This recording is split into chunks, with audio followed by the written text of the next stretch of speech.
Chem, Porvi Fashion Wasata say, IBM filling station at Chem, Casablanca City Park by Free Tremor.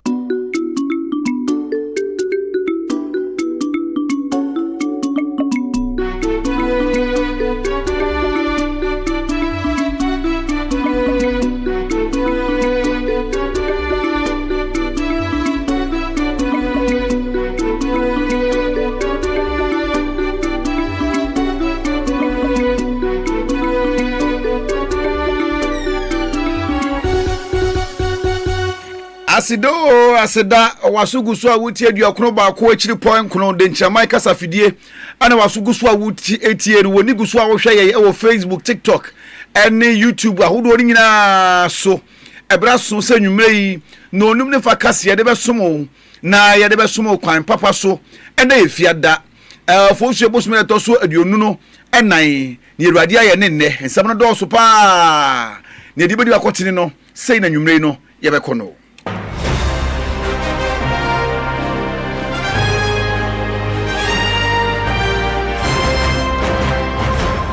Ewo kasien mu Sam George awon no ahwe abefo ene nkutamudie so na kasa se tisi ade AI no ba abeboa Ghana man ne pa emusem o kasie mu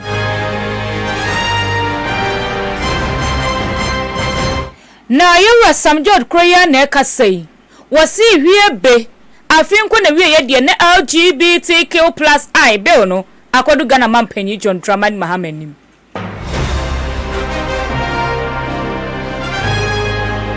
Awo kasiemu ya mame Jane na opoku ajima professor so ni dinso ono ade abetu dwa sisi na digital kwan so ana wode begigiska awo portal hodo sanse no ma ekoso dwiri mu kankan proye no eya do so dodo na sanso enna wo rebi ono ye banka wako yi urechese ne client sika me no kasei wodi sensemme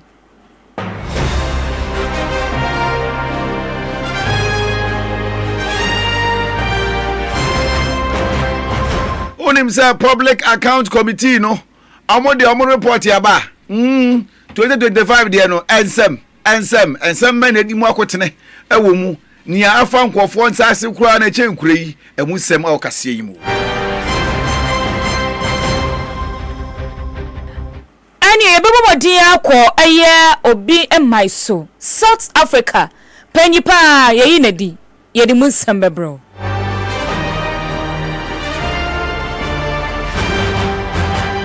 abusuyan sam wey ane nsama wudo bebre ana don hwere ba ko da yenim ye de ba besom se nwumre no nu fa kase na fa seta ni bi fa ma ndmaku a ato don hwere ne ba ko ade ama yen se ye mebe kase fa ma wudim se de chama ruwa ba gusuta echi doc charcoal powder no eta echi Ebenezer Unique Ventures so na can cure decoction ane the capsules na ta echi Ken Abi Richland edian papa fie no na ebi chen bi Cement Vital Herbal Mission na the capsules no na Vego target omuna to don hwere ne ba kwa ma yese yembe kase ne fa ma ho na eno ba ne sa na wo di asida ne bi so e di ama sofo edem the worshipper ono di akọ Facebook no the Chama Radio 91.9 sana TikTok no the Chama Radio YouTube no the Chama TV ya bele work den ye blezi ayasim kuma kra X ne the Chama 1 Modern Ghana the Chama Radio 91.9 website no wmiensa .bako na kom ka ho a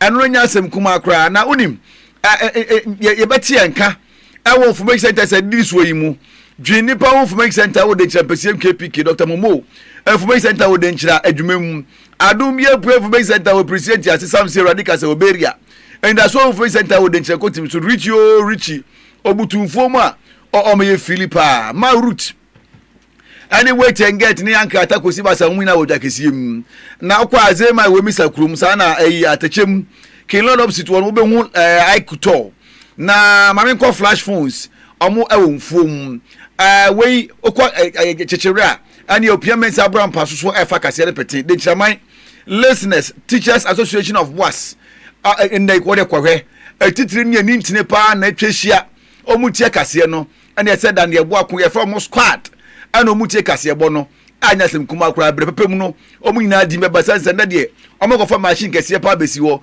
ana obi afili mire yi ya be kase anya ma ho eye me ekoba jesi kakeku ayumre mene Mame ama adua ensam no eni.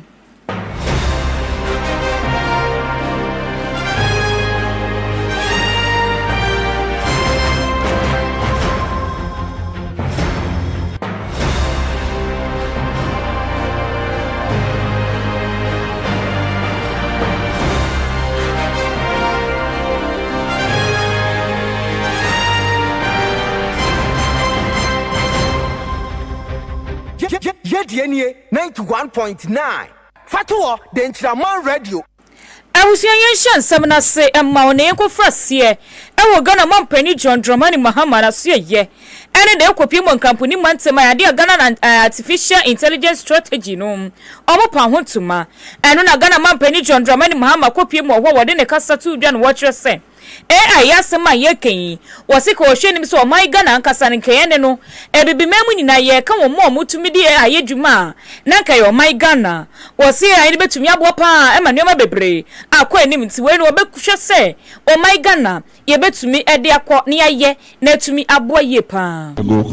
Conversations about artificial intelligence were dominated by fear. Many spoke of its dangers, its disruptions, and its potential to diminish the human role in society and work. Today, however, the global conversation has evolved. Nations are increasingly embracing the idea of AI for good, and developing strategies to guide the ethical and productive use of this technology reflects an important truth that technology is not destiny. Human choices, public policy, and responsible leadership determine whether innovation will serve the common good. Ghana is determined to be part of that forward-looking global movement. Around the world, AI is already transforming healthcare through faster diagnosis and improved patient care, modernizing agriculture through precision farming and yield predictions, reshaping education through personalized learning, strengthening security through intelligent systems, and improving public service delivery through automation and smarter decision making. From disease surveillance to financial management, from logistics to administration of justice, AI is no longer a speculative technology of the future. It is already a strategic development tool of our present. For Ghana, the question is no longer whether AI will shape our future. The question is whether we will shape its use in ways that reflect our national priorities, our values, and our aspirations. I'm aware that the rapid advancement of AI also raises legitimate concerns, particularly about jobs and the future of work. Many citizens worry that machines will replace human labor, leaving workers vulnerable and excluded. As a responsible government, we take these concerns seriously. A simple principle will therefore guide our approach. AI must enhance human capabilities and not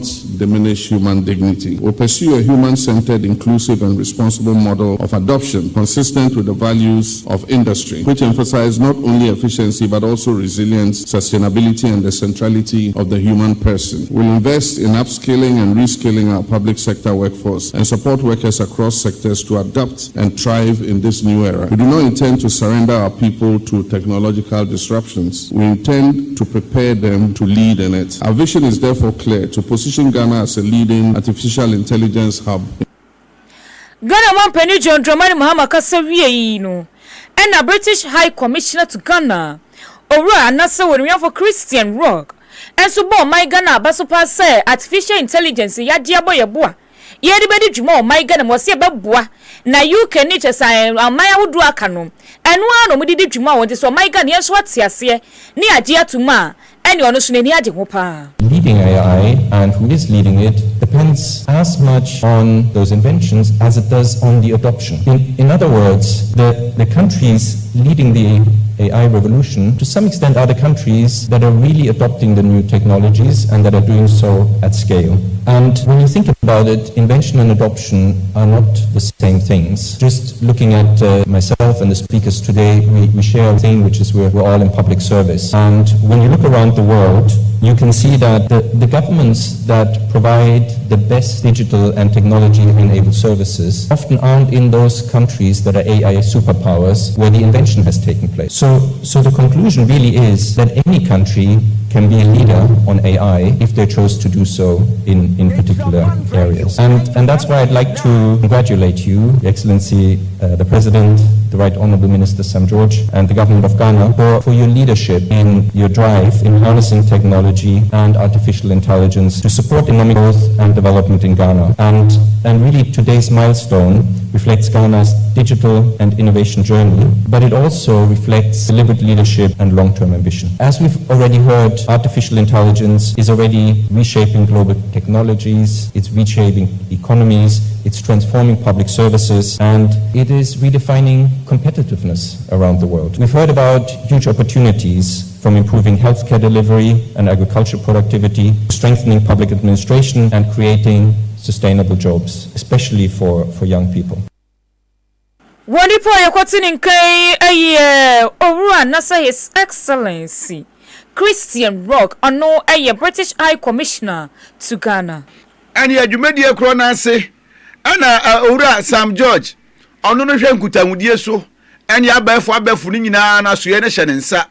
Enti ye bibia fa abefu ho a oso na no tum bi na ebre odna no tum no ayo kire mu se nia ye wura John Dramani ma kan ne kwan so ano no omu behwe ene aban mu dwuma yafuo ane ankora nkodwuma eko nyina be ka bom ayese misa kunkunfi na ne AI ne ye be yusu a ma chese oba bibrem hase a ye ne be dikan ezanse se ye nikan na ye kwa bia ho ne suban enti abram panifo kasa wie ye no chese ono ehwa ahwe no so ne o se Sam George ono su di wei etwa so efa AI no. Right Honourable Speaker, the Ministry of Communications under my leadership has made a clear commitment, the Office of the Head of Civil Service. We will drive AI integration into public sector operations and ensure our civil service becomes data-driven, predictive and citizen-centered. And we want at this point to highlight the role the Ministry of Finance is playing with deploying AI in the revenue management of our country. We are strengthening digital infrastructure, Mr. President, through 4G and 5G enabled service. Your Lordship, the Chief Justice, as we implement this strategy, the government recognizes that strong legal and institutional framework must support our policy. As part of ongoing sector legislative reviews, the Ministry of Communication, Digital Technology and Innovation is developing an emerging technologies bill. This bill will provide the legal backing needed to deploy artificial intelligence and other frontier technologies in Ghana effectively and responsibly. At the same time, the ministry seeks to further strengthen key national institutions, including the National Information Technology Agency, the Data Protection Commission, and the Cybersecurity Authority. Distinguished ladies and gentlemen, as we move forward, we do so with responsibility. We are not interested in reckless adoption of AI. We are committed to responsible and ethical AI. We align with global frameworks such as the UNESCO AI Readiness Assessment Model and rely on our legal and regulatory institutions. Together,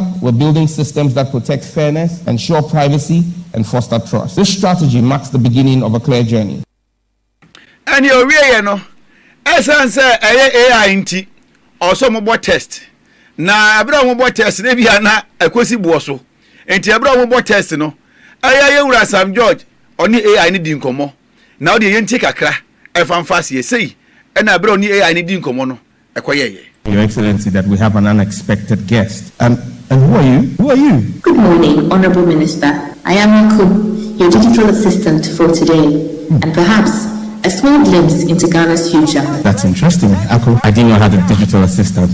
I only had a deputy minister. But Aku, you're welcome. I mean, the future is interesting, but we and Ghana would like to control technology and the future of it.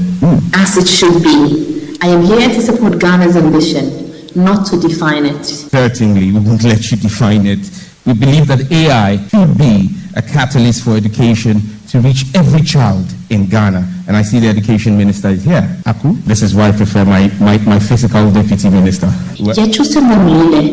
AI banye eyebua nikaselo se nikaselo kaji yakra tamale lo kumase abanya to nikase moeleri bajiano sane bimoy ahito amono nikasemo nihusubei. Can you speak Ghana? Wow, that's nice. But AI must also address the inequalities in our healthcare access, no? Wo apomodi nishishe mono AI subetumi abua doctors anan ruyefo ama we milari wantem ni ohwe awo betirimu akompotempotem wanka wontu ni nkomopi. Interesting. Aku also speaks Tree.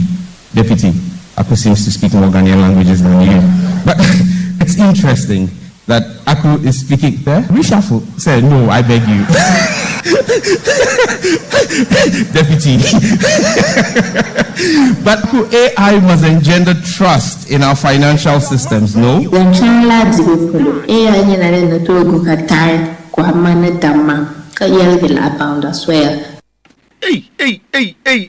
where the demon said the more, demon tested the more.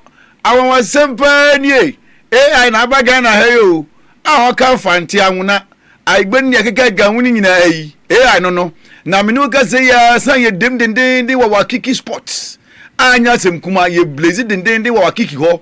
Anya kasi na de ja. Anya sem kuma. Na minuka say so.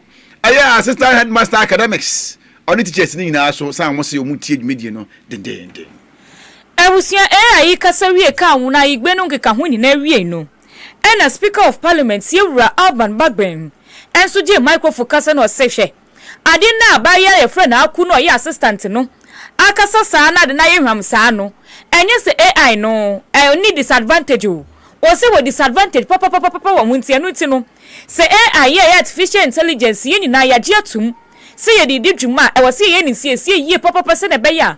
Enkofa how bi embro my Ghana debi. Not merely to launch a strategy, but to affirm a vision of Ghana that is courageous enough to embrace the future, wise enough to confront its complexity, and bold enough to provide leadership on the African continent in the responsible and ethical application of emerging technology. Artificial intelligence is rapidly reshaping economic, governance systems, production processes, education, healthcare, and security across the globe. Its pace is unprecedented, its potential immense, and its impact unavoidable. Yet, as history teaches us, every powerful human innovation carries within it both promise and peril. Artificial intelligence can unlock productivity, improve public service delivery, enhance scientific discovery, and expand economic opportunity. At the same time, if left unchecked or poorly governed, it can deepen inequality, weaken social trust, threaten privacy, and marginalize the most vulnerable among us. It is therefore not enough to be technologically advanced. We must also be morally grounded. It is our constitutional and ethical obligation to ensure that AI is developed and deployed in a manner that unlifts the Ghanaian spirit, protects human dignity. Now you are back with our first one. What's so? When it's so, woman, watch her say, I need the yepa, about my Ghana, what quite be so. Na enunti sense na ya dia one nature na pound form wo ma shebe dwefie na agia tuma omso be o ma famu de bia aboa amana koso kase wo pra wo man mu. Roadmap. It is a social contract. It reminds us that technology progress must never come at the expense of human progress. Development must not exclude rural communities. Innovation must not silence the youth, the elderly, or persons living with disability. Growth must not widen existing social economic inequality. The Ghana we seek to build through the strategy is one in which science serves humanity, not the other way around. It is a Ghana where technology strengthens rather than weakens our social cohesion, democratic institutions, and rich cultural identity. It is a Ghana that uses intelligence, both human and artificial, to solve real problems, improving agricultural productivity, transforming education, advancing healthcare, enhancing public sector efficiency, and creating decent jobs for our young people. Your Excellency, distinguished guests, this vision can only be realized through collective action. Parliament stands ready to play its part by providing the necessary legislative framework to guide this emerging ecosystem. Laws must keep pace with innovation, ensuring safety, accountability, and public trust. Regulatory institutions must be empowered to protect citizens while enabling responsible experimentation. Our universities and research institutions must nurture critical thinking, ethics, and creativity alongside technical excellence. Oni pa ye kwati ni Kenya chachi amenhine ewo mashebe dwefie Yewura Alban Bagben. Obeyfo na Jane Opoku Ajiman aya omayi mampani abedi ekire na awa abefo nsensem ye mu ana o kire mu sasisi na abefo kwan so wode ba na wode abagigigigi sika anya okopie mu ye port ahodo a ewo omayi mu a ya kwa ese dwirim die kakabe nsem dwane ekeka ka hu nyina na ekoso ho obi di tensi di ba obaya na 20 ehye obi botom dada enti aban no so kura 2 series na be kono ho eba ne saa na anya fe enti wo de abai fo kwan so pa ana de ba no de ba giska ni nyina wo ye port awodo ano na eba ne saa e de pere ye ebetumi aba ye ma me kasa no ye bi gu ahoma so a ye bo bi a kire wo. Toward technology-driven public financial management, the future of fiscal governance is digital, but it must be digital with discipline. Government has therefore taken steps to modernize our management systems. We are deploying AI-powered trade analytics and digital VAT systems to ensure revenue mobilization, reduce leakages, and improve compliance. At our ports, inspection systems are being introduced to detect under-invoicing and smuggling, which have historically cost the nation revenue. At the same time, we are strengthening our data systems through GDP and CBIC rebasing, ensuring that our decisions are grounded in credible and reliable data. Enti owie sa no kire mu se we na nya magical se be bare se na inflation eda fom tim keja na manfo buru ni bi enka inflation ye enka antete aban foforo dada na aben so no etumi peja na akwa bibia ho ni suban enei NDC amanyoko no ba banwa so enya inflation no wo bu na ni chie dwe na yentie a inflation no eso aba fom or the way to aso from 23.8% in December 2024 to 3.2 as of March this year. The CD has stabilized significantly, supported by improved reserves. More importantly, Ghana has achieved a primary fiscal surplus of 1.6%, thus reversing previous deficits. This is the result of deliberate reforms and improved public financial management systems driven largely by institutions such as yours. Yamame Professor Naso Brinfo Nana Jane Opoku Ajimai. Na Jane Opoku Ajimai yamame ekasa no. Na Ghana mampeni John Dramani Mahama ne mampeni so ekasa. Na wono no kasa woka nyina wokopiem ewala. Regional Hospital, General Hospital project ekoso ho no. Ena orei anase wonimnyamfo anase mpampani ekopie mo ho na no ye working visitor wodi kopie mo ho wo kohwe se adwuma no moye no akosisai emre okoduro no si contractors moya de papa sanse na mengi ni kura se nka pempenso se na mobeduro na bebe modu de ene mesuma buya mafemu de bia hwese enche kura sa General Hospital ne bewie amache settlement form won so etumi nya ho emfaso. Congratulate the contractor and the staff for a good job. The hospital is progressing quite well, and we want to make sure that it doesn't stall and that it continues and is delivered on due dates. The contractor assures us that by November 2027 we should be able to commission this hospital. Like the minister said, this hospital is important because since it was demolished and no longer serving patients, all the patients who used to come here now go to the Rich Hospital, or they go to Lekma or to Kolebu, and so it is important that we get this hospital back in a better shape to provide an additional 160 beds. Currently, people complain that when they have emergencies, they are not able to get sufficient beds, so this hospital will add 160 more beds. In the meantime, we have terminated a contract on the police hospital. We're going to re-award it so that we can finish it quickly and then create more bed space. Accra is a fast-growing city, and so the population demands quality healthcare, and so we'll do everything possible to make sure that we complete this project so that we can afford good quality healthcare for our people. Mampeni John Dramani Mahama ena wakasaino. Yangoswa na yendi nkomo emfa yesika sem ho na public account committee no park ana wodi abetu dwasa sisie no Auditor General Report 2024 ababedru na bedru no ensem amanfo digana sika papa yasori yesika ni omayimu esuska no egu nkofo botom ene wodi aban adwuma hye ne nsa no odi adwuma na ye ne ono apɛ emu ndodode ne musika na ni nyina egu ni botom enti se oman ya amfa ne nansi fom ne wodi woni hunu ye efa na district assembly ahodo anye metropolitan assemblies ani municipal assemblies ahodo sika fa nkofo nsase ye maami abna osesa yo economy ni chairperson ade ebetu ja say ha dwene papa so man ye sus de bia say ni sika na sika no amanfo di se no rough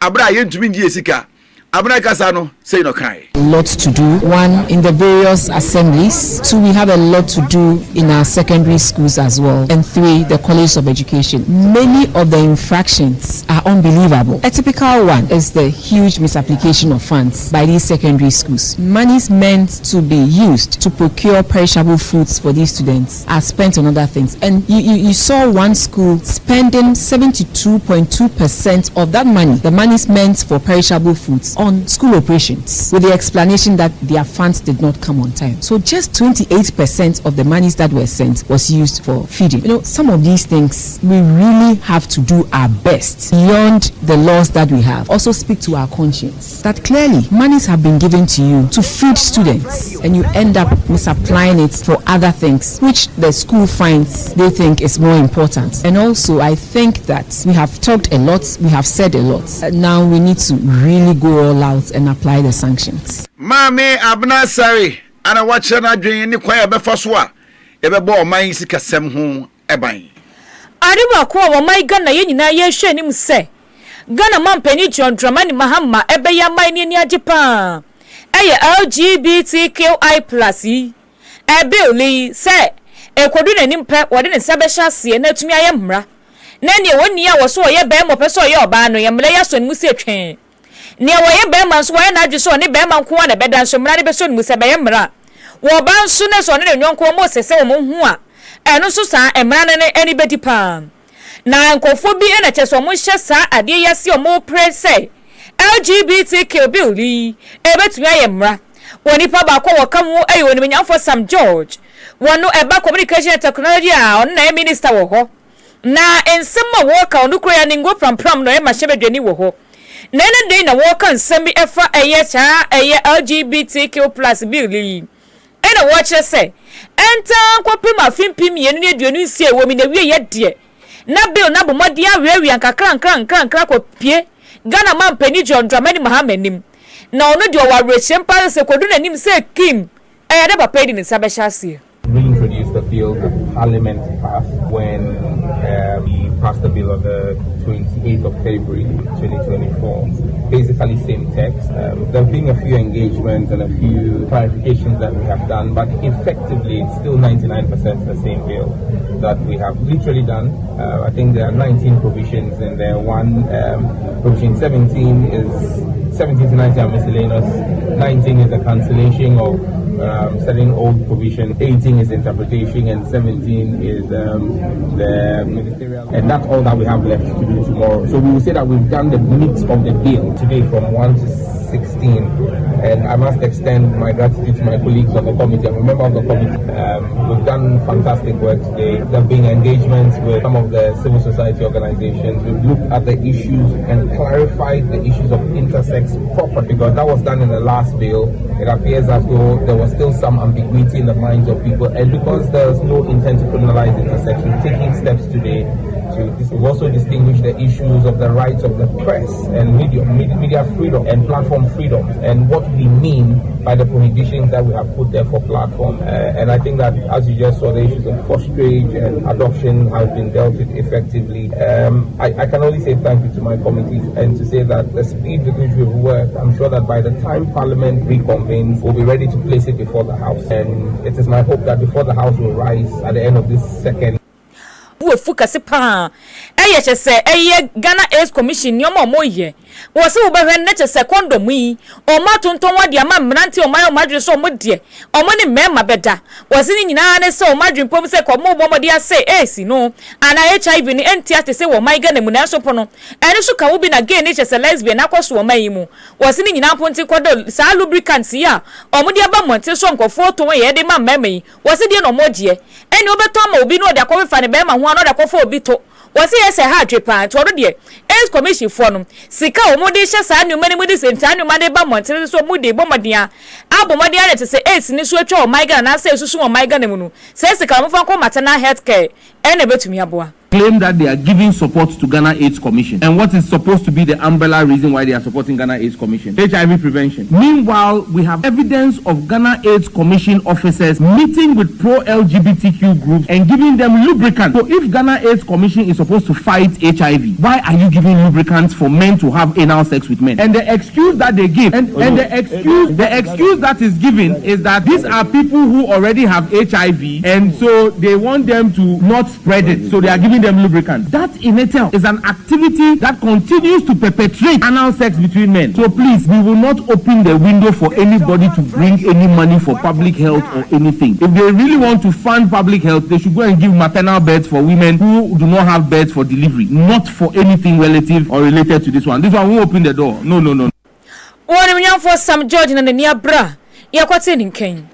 Ankobia hine adema my Ghana. Julius Debra.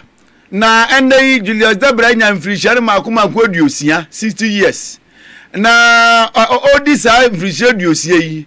Osi dabi nyankopon aka na kuma se enye onu nko andi 60 years yi. Na momo okopie mu ewo Hope Orphanage ewo gomua fete ewo mfimfiri mantem na enoma de kwa de jese wodi behwe bia o Facebook ne so wodi waso enya abotire tie bi na onu agasa ntumi anko ye maame nka ne tete na onu no aye Attorney General edemo my Ghana aye Marietta Brew apia opon ana ogire mu a ode no mai call orphanage ho a emusem say na tie around him before thinking about it. So it wasn't a surprise when he told us that I'm not going to be in Ghana, but before I celebrate my birthday, I want to share with children. And of course, Honorable Xavier Francis Sotu is a good friend. And so I said, well, let's discuss Francis and let's see how we can celebrate your special birthday with the village of Hope. So today is just a day of celebration. He says, be happy, enjoy the day on his behalf, even though he's not here. To the children, I was sitting next to one little child. He says he's called John Arthur. And I asked him, what do you want to be in the future? And he said, I want to be president. And I said, wow. And I asked him, so what do you need to do to become president? He said, I need to work hard. So to all the children, he says, work hard, you can be anything that you want in the future. Thank you very much. And yes, ebadase na and ochirem so opiao. Heye hwemu a nipa mako ahanan 400 Ghanaians ana nei omo orphanage ho. Intisa noma odi abedi abeboa pa amomotumi ahwe amofre yiye. Doctor Edwin Jai has been caring for children, Ghanaian children from all the regions. And those days we had 10 regions, now we have 16. But we care for children from all the regions of Ghana, from every corner of Ghana. And we continue to do so. And so on this occasion, we are pleading for support. We are able to help the children because people provide the means. So we are pleading to all Ghanaians and people of goodwill everywhere, all over the world, to come to our aid. We need food stuff, we need detergents, we need clothing, bed sheets, pillows, blankets, mattresses. We also need stationery and all educational items to help in the education of the children. We need money for their well-being, and so we are pleading with all to come and help us so that we can help these children. So this is our plea. We are currently caring for about 245 children. We have 44 in the university, we have a lot in the senior high school, we have those in basic school, and then we have babies. We have abandoned babies, about 15 abandoned babies that were brought here by the Department of Social Welfare and the Ghana Police Service. We care for them for the state, and so we are asking for help for all these children, both in the university down to the babies who are here. Apiao, Dr. Fred Asari, Nankomono. Any a young copium was Santimampong. Any a copium more. A idea dread down more dear echo to a bomb coyum presiding member. Now, presiding member know what that ayon minya for dining or drew. One no crayon or mokoto about a yin was sending you my penty. One sa enter so more than just a sably one. It may dear encoso. Na mro motu abo mo nyina akoto abani ye aduanan wo twe ye 48 omotu abani wie no owre enya 43 ye aduanan miensa na eno na owre yi eda ase no wo kire so odomasepa so masanya ne mugidie biema omotumi ato abama no nso wo chebo pa ase dwumedie bie se fata se wo ye ememputu oba mpatam wo no wono so wo beye ene special guest na aba ene Edumefo no ma Municipal Assembly na say nse drop a wona Edumefo security service don mo ma aha and then the people bebe about so na ye we say ho me chia mo na and some like mature the body talk me ya para so le function and then the was here as that we do na mata the members ni na we be o head ya na odo any kabo mo a e wo ma Assembly. It's just a woman and said in previous administration now they need to create a carbon FY. And current one in and Yasuhidia Mano, Titula, a receive their food, what the mom and Mass and Mom. Young person, if it's their support, so now a manager, yes, let me and so never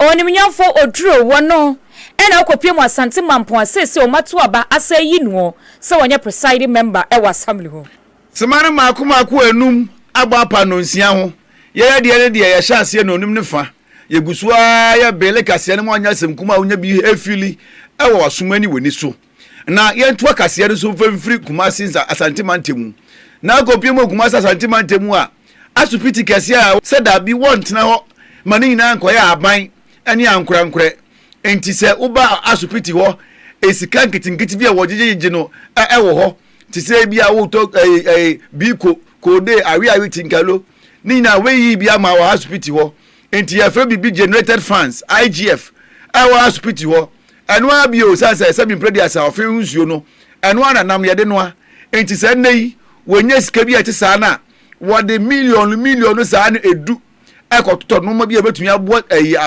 doctor for anurse for any adwumefo wo ho any infidie what is scanning na bi kotobi said the betu ya boma hospital no afra kwaso said the be ya se aman di bi ba ebetu ya be ka ho ankura so di bi ba emu akoyedu ensem no Doctor. Pieces of assorted equipment, including ICU beds, patient monitors, and ECG machines, valued at over 10 million Ghana cedis were procured during the year under review to enhance delivery of specialist clinical services to the public.